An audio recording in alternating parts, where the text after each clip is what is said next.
এই গাইস এটা হলো টমেটো চাটনি,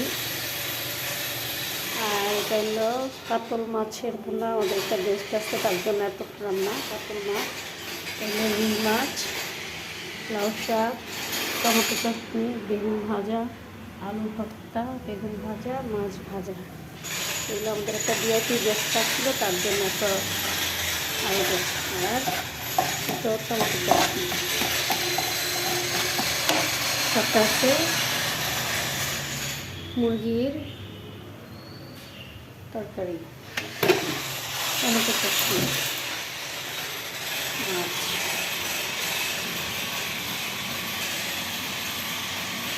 একটা মেহমানের জন্য, জাস্ট একজন মেহমান, তার জন্য এত আয়োজন করলাম। সাথে ডাল আছে। তো কেমন হয়েছে কমেন্ট করে জানাবেন।